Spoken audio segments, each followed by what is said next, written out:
Good morning, good morning. Hi, focus out everybody. Begin. Bernie's here, so I'm reminded I have a cue to remind people to please turn off your cell phones. Even if you think they're not on or you're not going to get a phone call, you know from experience that everyone loves you. They want to speak to you, usually between 11 and 12 on Thursday morning. So, all right, thank you.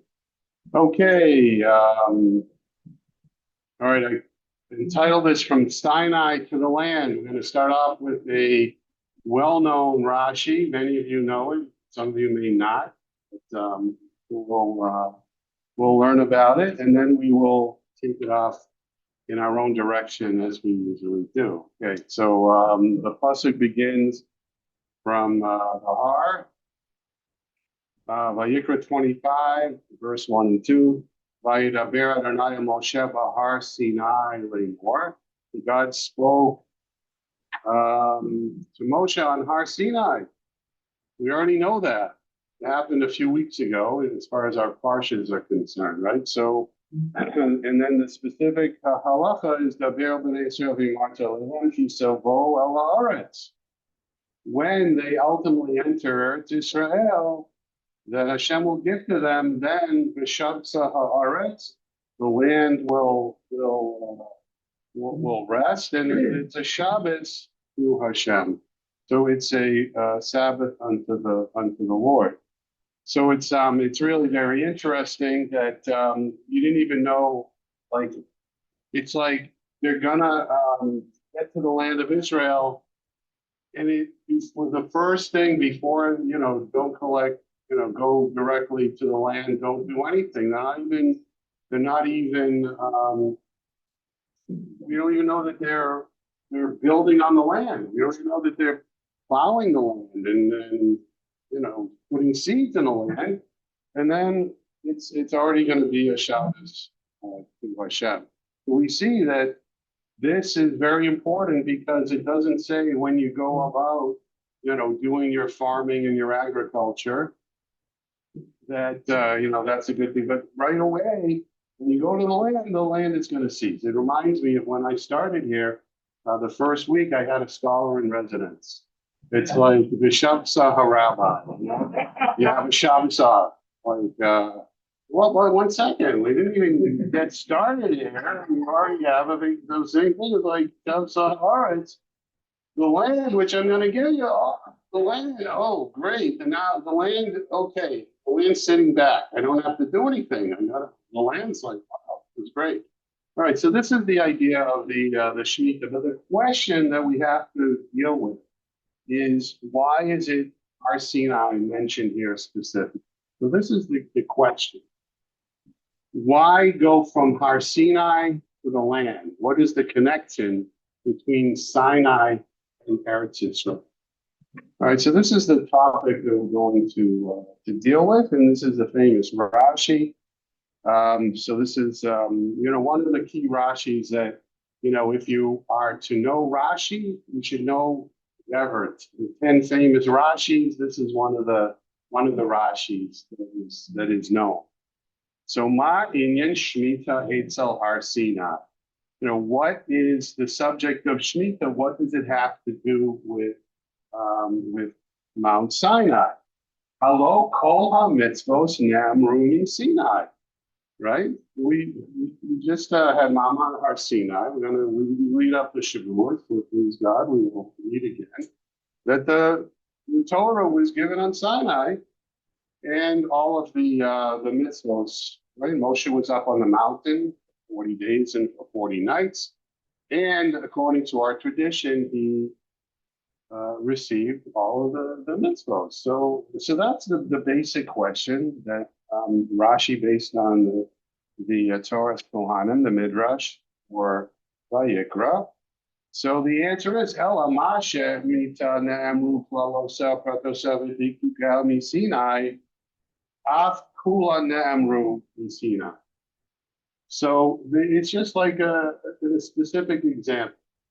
So we learned that just as Shemitah and all of its laws were given at Sinai, because it'll go on to say, I'm not put this in the text, but it goes on to say, because it wasn't repeated in Devarim. Right? We know that Mishnah Torah, the Deuteronomy, Devarim, Sefer Devarim, is a repetition of the law. But they don't mention Shemitah. Some of the mitzvos in Devarim, they give added detail. Some they don't. But Shemitah is not mentioned at all. So that's why Shemitah, you may not have heard this part of the Rashi, because sometimes we just teach the first half. But the second half is what's going on there. So that's the textual reason that Shemitah is used as an example, because it's not repeated in Devarim. So since it's mentioned here in its first place, that's why it's used as a paradigm for all of the mitzvos which were given at Sinai. All right, so that's really the secret idea behind the Shemitah, being the example of all of the mitzvos that were given at Mount Sinai. But we're going to take it on another level, as is our custom. And I'm going to suggest maybe the question is not only where Shemitah is given, because on some level it doesn't fully answer the question, because why does it have to be emphasized that it was on Har Sinai? So we're going to focus on Har Sinai aspect, not on the fact that it's the revelation, but we're going to focus on Har Sinai aspect. Why Shemitah specifically becomes the lens through which Sinai is remembered. This is the lens that we're going to use. So we're going to diverge from what the Rashi and what the traditional explanation says. That's great. It's for one purpose, and it's good, and it's Torah, and it's Chazal. Terrific. But I think there's another element that's going on, and I'm going to spend the rest of our shir to explicate that. Okay? So now, and you'll see it, I hope, as we go forward, right? So now we go back to Sinai. So take a look at chapter 19, pasuk 12, right? Remember, the Higbalta Esam Saviv, right? They had to be very careful. They had to cordon off the mountain. They had to set boundaries. I don't know, maybe there was that yellow crime tape or something like that was set up. Why? And they slay more. Then you had to make an announcement. He shamu lachem alos Behar negoa b'katzeinu. Right? Be careful about going up onto the mountain or even touching its edge, because kol hanogea Behar mosumas. Anyone that touches the mountain will die. Whoa! We tend to forget about that aspect of the revelation. But that's going to be a key issue that we're going to focus on. The fact that the mountain could not be touched. All right, so we're going to get into that some more. All right, so this is a very strong warning to the people, and as what the kedusha, the holiness of the mountain, is being expressed here. It's kind of like later on in Tanakh, we see that somebody they accidentally touched the Aron. Remember in Nach, they accidentally touched the Aron HaKodesh, and it's almost like an electric field, and you get this zap, right? Those the mosquito things in the back that we had in the 70s, and you couldn't enjoy your crackers. Your neighbor had this. The mosquitoes were being zapped every 5 seconds. All right, so you would zap. There's some kind of I call it by analogy an electric guard, and so that's the kedusha. That's the feeling that I get from it. So that's it. No hand shall touch it. He will be killed. Man or beast will not live. But when the ram's horn sounds, they may ascend the mountain. Then it's like the all clear sound. Right? We have the shofar blowing, which is to be aware and to get you excited, to move, right? On the Especially Mahavdil, the sirens that are for Israel, they have to go to the Mamad. But then you also have a shofar blast to say, hey, everything is okay. Shofar can have that notation as well, which is really interesting. So why? What is going on here with Sinai? Because the experience of revelation is very intense, right? It's overwhelming. It's incredible.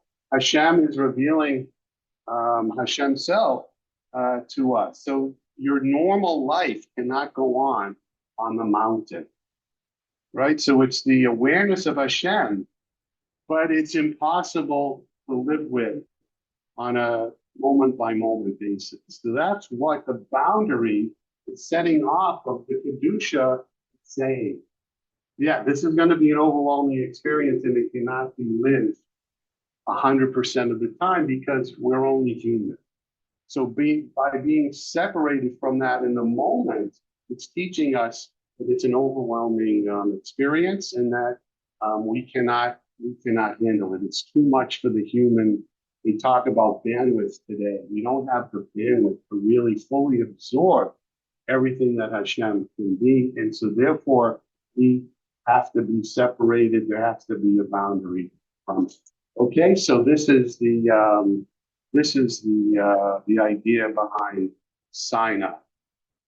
The next step that I want to take is to go back to Truma, because we learned several weeks ago, many weeks ago, the idea that was expressed by the Ramban. And he was a tremendous biblical commentator from the medieval period in Spain. And he says the fundamental yesod, a principle of biblical commentary. And he said, Yesod HaMishkan. What was the point of view of the Mishkan? What was the whole essence of the tabernacle? Hu sheyiyeh hakavod asher shachan al har Sinai, right? The kavod, the glory of God that dwelled upon the mountain, shochen alav banistar. The tabernacle now carries with it, in a hidden way, the divine presence. So this is an incredible interpretation. And what he's saying is that the Mishkan, the tabernacle, now carries with it the idea of Sinai. We just got through saying that the experience of Sinai is overwhelming. But if we don't have any connection to Hashem, going forward, that's also going to be a problem. So how did Hashem solve that? According to the Ramban, he's saying you're going to have the tabernacle. You're going to have the Mishkan in the middle of your camp. And that connection to Hashem will always be there. So this is an incredible idea. So yes, Sinai is overwhelming, right? But if you don't have any Sinai anymore, we're human, right? And if you're in Century Village, right, the bar goes down and what happens? You forget. You forget, right? I'm learning that. I said that a couple of weeks ago on the job this morning. It's really true. But the same thing would happen with Hashem. You would forget about Hashem. Is forgetting about Hashem a good thing? Not a good thing. Not good. But you can't have Hashem too much. But you can't have Hashem too little. So what's the compromise? According to the Ramban, this is what the tabernacle, this is what the Mishkan is, right? Because Mishkan has the same word as Shachan. Shachan means to dwell. So just as and that's the same word that the Kabbalists use as the Shekhinah. When we talk about the Shekhinah, even in non-Kabbalistic ways, the Shekhinah is the divine presence, right? That's what the Shekhinah is, but it comes from this word. And just as it says, Vayishkan Hashem at the top of the mountain, that God dwelled upon the top of the mountain when Hashem gave us the Torah. So when Hashem gave us the Torah, there was that same word. So therefore, the Ramban is saying is that the Mishkan now carries with it that sense of Sinai, that presence of Hashem that's not overwhelmed. It's more, call it domesticated, if you will. That means it's on the key or the register that the human being can relate to. All right, and we have the same structure we have at Sinai as we do at the tabernacle, right? Because we saw that there are different levels of holiness or access to Hashem, right? You start off with the inner sanctum, the Kodesh HaKadoshim. It was only by the Kohen Gadol. He was the only one that could go there, and only once a year. Yes, and if there were other Zos, okay, I'm not going to get into the technicalities of that, but for our purposes, that was the comparable to the top of the mountain, right? Because what was in the Holy of Holies? What vessel? Lee was there. The Aron, and what was inside the Aron? It was the Luchos of the Torah, right? So that's what happened at the top of the mountain. The Luchos were given, and the Torah was given. So the Kodesh HaKodashim represent the highest level. And then you have the other Kodesh, the other realm, which is just Kodesh, the holy, and that's another level where who could go into the Kodesh. It was only the Leviim, the Kohanim and the Leviim. And then outside of that, there was the Azara in the courtyard and the regular people go there. So we have 3 levels. Similarly, the Ramban says we have 3 levels of the of Har Sinai. If you remember, not only did we both the boundaries there, but certain Zakanim and Yoshua could go halfway up. And then only Moshe could go all the way up. So we still had the regular people who were cordoned off from the base of the mountain. Yoshua and Zakanim could go up halfway, have a base camp there. And those of you who are into mountain climbing, could set up your base camp there. But then Moshe could only be the only one to go up to the summit.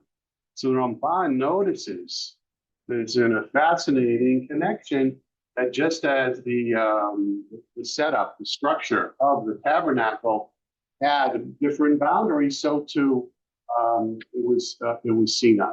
And just to summarize again, the Torah was given at the top of the mountain, which reflects the Kodesh HaKodashim. So this is the Ramban's Shita. So this is this idea. So now I want to go back now that we have this idea that we have a model of Sinai in terms of the tabernacle. So now let's take a look at the land of Eretz Yisrael. All right, what happens when we enter the land? All right, so we saw that, that there's a problem if you might forget Hashem, because Hashem is so overwhelming. And so the Mishkan carries with us that theological center, that we're always connected to Hashem. So what about the land? If Sinai continued in the Mishkan, this is in the middle of page 2, what happens when we enter Eretz Yisrael? So in Devarim later on, right, you can look at the pasuk, the psukim that I've called, the most relevant to us. This is the chapter 8, which describes the giving of the land. You remember Eretz Zavat Kalav U'Yuvash, Eretz Yisrael, beautiful. All right, Ki Hashem Elokecha Miviacha El Eretz Tova. Right, Hashem will bring you into the land. Ki Shamer Lacha. Right, Ki Shamer is the same word we saw in the boundary of Mount Sinai. So again, we have to be careful. So what we had to be careful for in Sinai was to be overwhelmed by the presence of Hashem. What do we have to be careful about here? It's almost the opposite. Pen tishkach es Hashem Elokecha. You might forget the Lord your God. Why? Right? How are you going to forget him? Right? In the middle, I've underlined it, Varam Levavecha.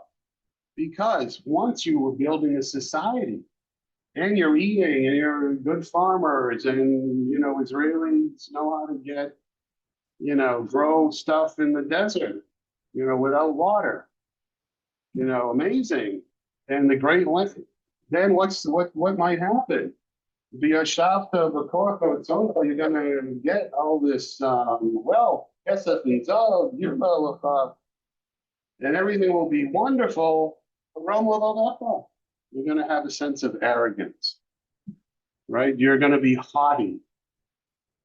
V'shachachta es Hashem Elokecha, and you will forget the Lord your God that takes you out of the land of V'amarta Yilvavecha, and you will say in your heart, Kochi v'otzem yadi, a famous phrase, that it was my strength, asoli esachayel hazeh, that made this wealth for me, right? There's a charta, rather, you shall remember.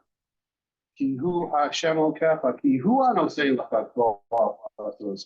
You have to remember that Hashem is the one that has given you strength in order to create wealth, in order to establish the covenant with you. So there's don't forget about Hashem. So this is the danger, is that we will become so successful that we will forget about Hashem. And by the way, it's a problem in today's world, right? It's a problem in Israel, because Israel is so successful technologically, but there's some parts of the society that forgets Hashem, right? And it's for us too, in quote, suburbia, wherever we're living, right? It's a perennial problem. The more successful we are, the more we forget about Hashem, right? Because we say, why do I need Hashem? When I'm in trouble, I'm having difficulties. Oh, now I can get Hashem. Now I'll pray to Hashem. Now remember, see Hashem, I'm doing my mitzvah. No, now I'm successful. Well, I don't need that part of it anymore. Right? So this is a social, national, but also a personal, spiritual problem. Right? So once we get stable, then we forget about Hashem. And then does their energy change? Like, then do they lose their, I don't know if it quite works that way, right? Because Hashem gives us free will. I mean, if we had to, every time that we did something wrong, we get zapped, it would be, we wouldn't have much free will. But, I don't know how Hashem works. But just from our humble perspective, right, the Torah is teaching us something that's fundamental. It's a simple idea that once we get successful and we're doing well for ourselves, and thank God, and everyone's, we can forget that. We need God. No, now I'll borrow. Oh, now I'll borrow some. Oh God. Oh yeah, I remember I need to daven today. I'm not doing so well. So the challenge is within success to remain connected to Hashem.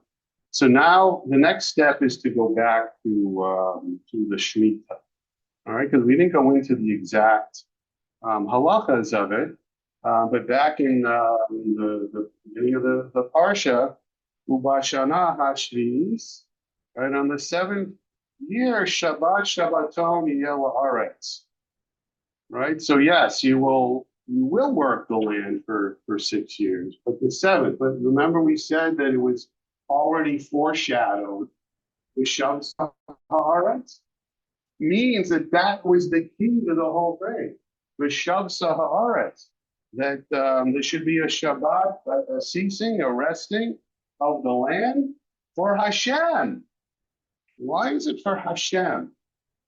Right? And then you can't seed and you can't prune. Why must the land rest?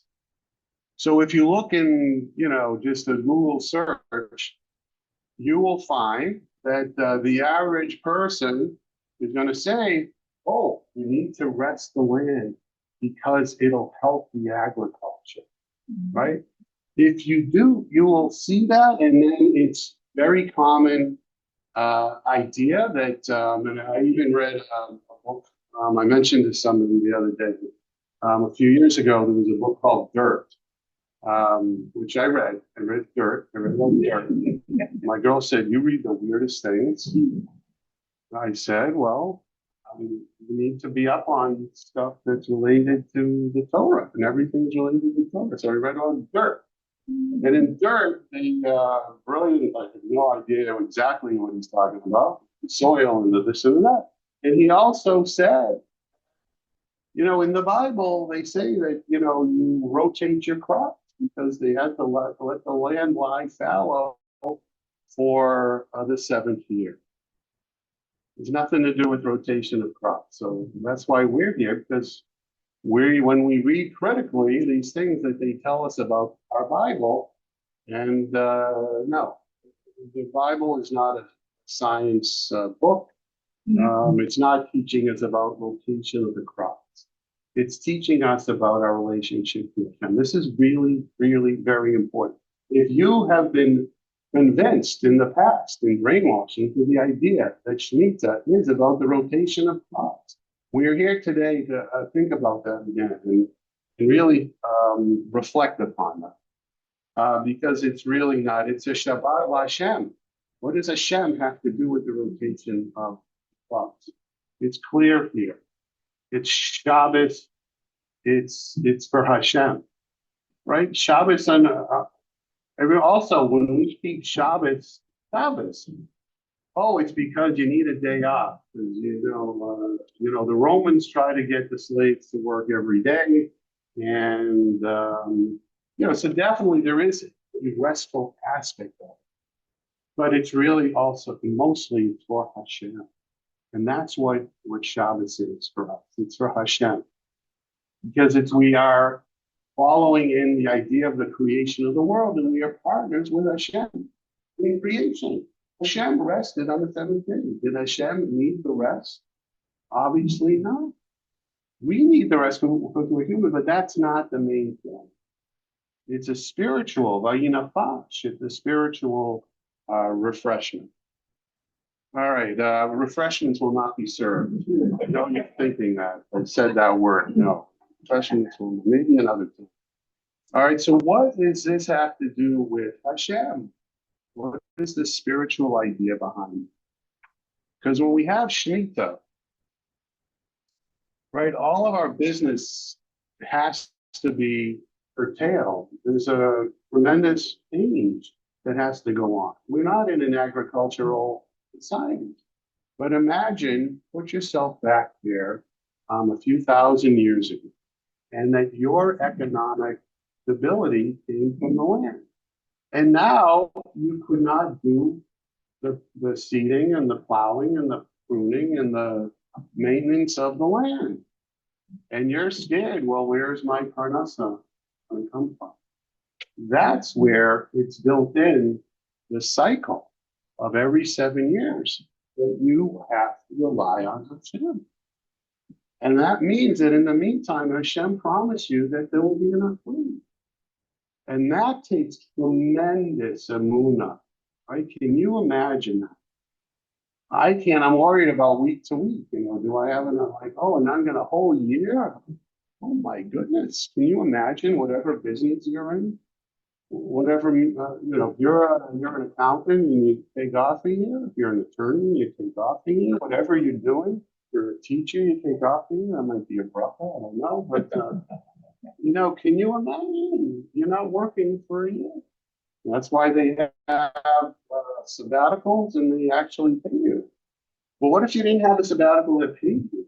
Hashem is telling you, you're going to have a sabbatical and you're going to be paid. That takes a lot of faith. I don't know. I don't see you, Hashem. But that's part of it. The training is to see Hashem. Right in the agriculture. It takes great emunah to do that.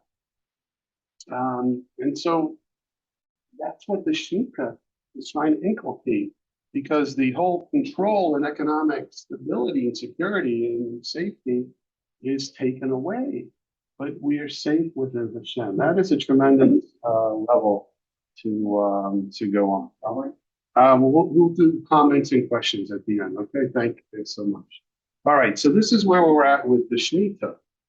So going back, right? So in between, you go from Sinai to the land. Now we have the desert. We also have this theme in the Midbar, right? How did we rely on Hashem in the Midbar, right? It was with the man, right? So that was also a training. Hashem was not angry with the Jewish people when they complained that they didn't have food. Where were they supposed to get food? They were not farmers at that point. So you don't see at the beginning in chapter 14 of Exodus, you don't see that Hashem was mad at them for complaining about food. Their question wasn't a complaint. The question was, what are we going to eat? What's for dinner? Right? You don't only yell at your children when say, what's for dinner if you told them 14 times and they don't like it. I already told you what's for dinner. But if it's an innocent question, what's for dinner? And that's what the Jewish people, that was a valid and legitimate question. So Hashem wasn't upset with them for asking a basic question because they were supposed to ask. Because Hashem wanted them to create that sense of dependence every day. That Hashem knew that the Jewish people would know that it's coming from Hashem. That was the whole point of the man in the desert. The big transition then comes 40 years later when they're about to enter the land of Israel. And this is a fissure point, a big change. Once you don't have man, then how are you going to get food? You're going to get food by the agriculture people, the farmers. You're going to have to work. So then the problem then comes in, like we said, in Devarim, chapter 8. Once you start working, then you're going to say, oh, I don't need Hashem anymore. So that's going to be that's the spiritual issue that is raised. And that's what Shemitah comes to do. So just to review, I said Shemot 14. That's when mine is also 16. You couldn't store it, right? It had to be done every day. You had to go out and collect it, right? So that was the daily dependence upon Hashem. But when you got into the land, how are you going to remember Hashem, right? So Shemitah, what I wrote in, it fits. It resets the dependence on Hashem. For a whole year, the people have to reflect on where their food comes from. Yes, we have brachas and this and that, but the whole system has to be reset. And that really re-energizes the idea of connecting to Hashem in terms of the economics. And then once in 50 years, right, the Yovel, or as they call it in English, the Jubilee, V'kidashtem es shnasa chamishim shana, right, and proclaim freedom, right? What's the freedom is for the slave throughout the land for all who inhabit it. Yovel, he'll be a jubilee, v'shavtem yishel achuza. So, and each person will return to their property, and each person to their families. So we got freedom, and we got the return to. It's almost like a whole social reset, right? And so, and what is the key? What is the key phrase of the Yovel? The Yovel is from Pasuk Yud Gimel, Hili Haaretz. The land belongs to whom? Wait, you bought real estate, right? Who does it belong to? You. It belongs to you, right? Wrong. It doesn't belong to you. Even when you have the deeds and everything, ultimately it doesn't belong to us. It belongs to who? It belongs to Hashem, right? Because you are Gerim and Toshavim with me. You are temporary residents.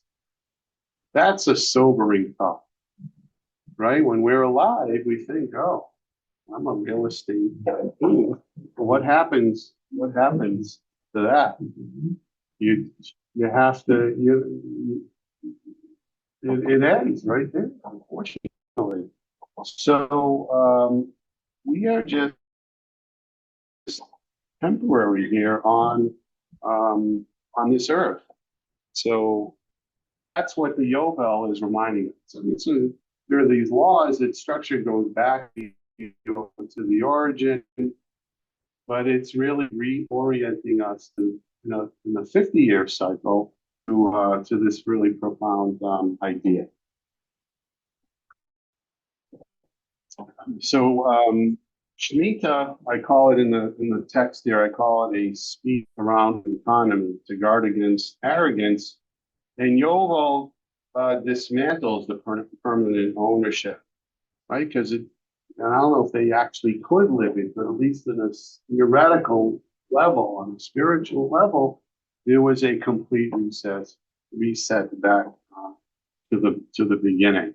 All right, so we have Shemitah and Yovel as a way of maintaining our connection to Hashem through our economic dependence. So it's really it's relational. Shemitah is relational. It's not more relational to Hashem. It is to helping out the crop. So now we go back to the Mishkan. And so I'm gonna end with this and hopefully pull it all together, because Vayikra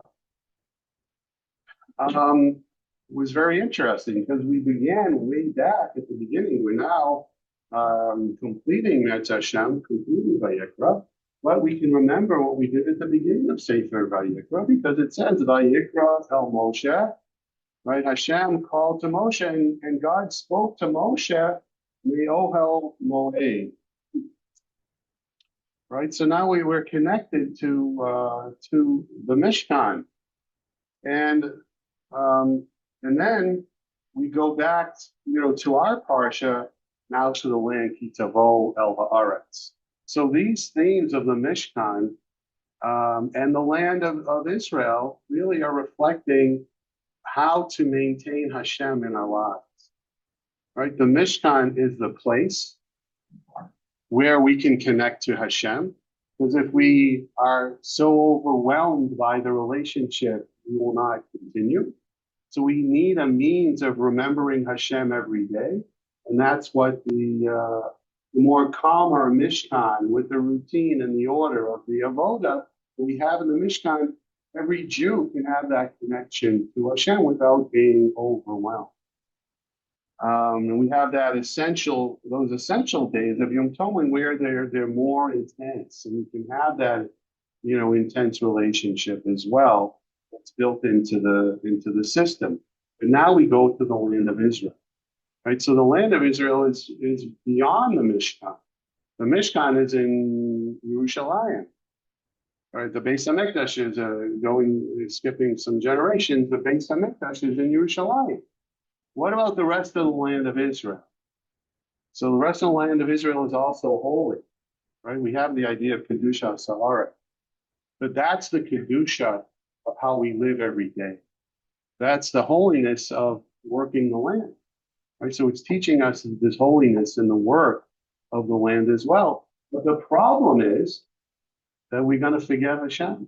So even if we are doing a mitzvah, Salfuyos Va'aretz, it's another reminder.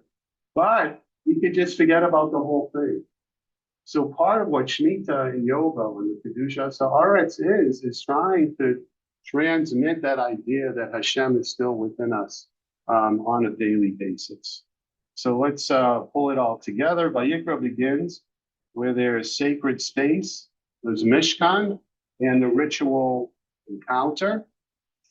Vayikra ends in something that's very physical and mundane, the field, the economics, the ownership.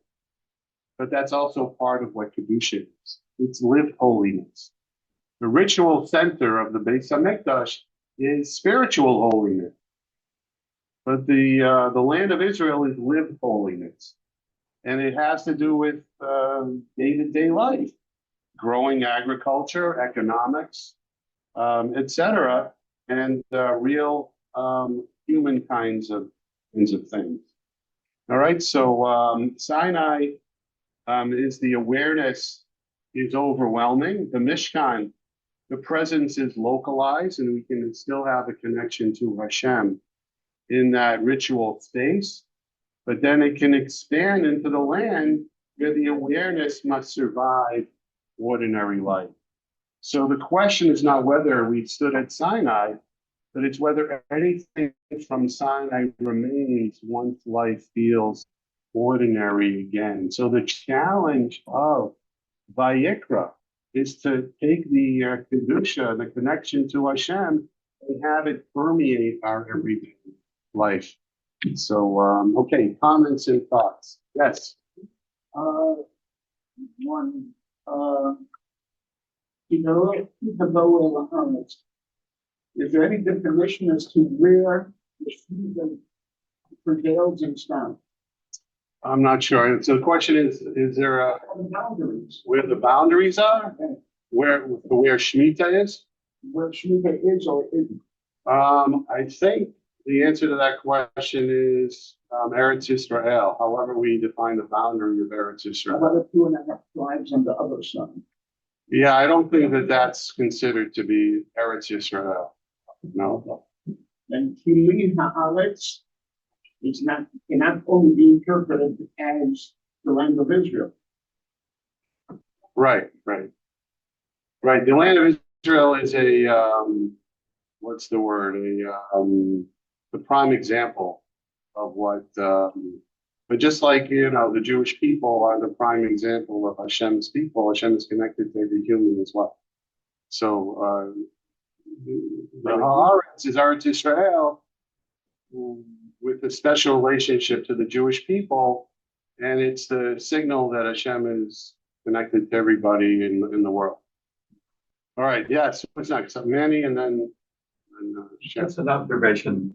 I was struck by the similarity between this first Rashi about Shemitah, where it says that just as the general principle for Shemitah, that Sinai, all the details are also given there. We just read a few weeks ago very similar Rashis after the Aseret Kedubos. The next parsha says that those were given at Har Sinai. All of these halachas about interpersonal relationships and business relationships were also given at Har Sinai, and sounds like it might also be one of the top 10 Rashis. Yeah, very similar wording. So Manny's pointing out, those you may not have heard, there's a similarity with the maybe in Parsha Mishpatim and those daily. Yeah, I think that that Vayikra is pushing that theme further along. That holiness is in everyday life. That basically what was suggested. Yeah. Okay, good. Sharon. He wanted me very much to have somebody who says that why wasn't that Hashem gave us specifically the land that he gave us, and not like a place like Mitzrayim, the Nile. And the reason is because Hashem wants that connection, and since we live in a land that needs rain, so we have to pray for it. So this reminds me very much of in so many ways Hashem has made it so that even if we might not want it, we find ourselves wanting to make it connect. Yeah, that's in Devarim. If I remember correctly, is in that area that we from chapter 8, or it might be later on in 11, something like that. That there's definitely a pasuk in the Torah that says that I didn't give you Egypt with the Nile, but I gave you a place where you're dependent on rain in order to maintain our relationship. Yes. Anything else? Yes, one more. Regarding your comment about its forgetfulness to success, Mm-hmm. we're thinking about the whole state of sheltering, and it's just so interesting that the Bnei Yisrael, as they became successful, they violated the brit with Hashem. They weren't going after Hashem. Instead, they were going to pray to Baal and the other gods. And they only came back to Hashem when he was causing them problems. And then they would cry out, but that spiritual vacuum and that sense of, I don't need Hashem, but I still need some sort of God to whom I can pray. It just strikes me that. Oh, so Robin's pointing out that there's it's a prophetic idea that later on in Jewish history, there was all the safeguards of the mitzvos and all that. Still, it didn't work, right? It still has to be inculcated, implemented by human beings. That's the real takeaway. We can leave it as a mental and spiritual idea and be satisfied. Oh, what a beautiful system that you have here, and the Mishkan and the land, it's so beautifully constructed. But we still have to live in it. We have to do that work of daily living and always choosing the right thing. Because otherwise it'll be a prophetic downfall. Yeah. Okay, one more and then we'll. Usually, John said when you are validated it in the Tochacha, it starts with the rain. So Israel is dependent on. Independent, yes. Even though we're making rain out of water out of nothing, but still, you can't forget, right? Okay. Shekoah, thank you all, and please God,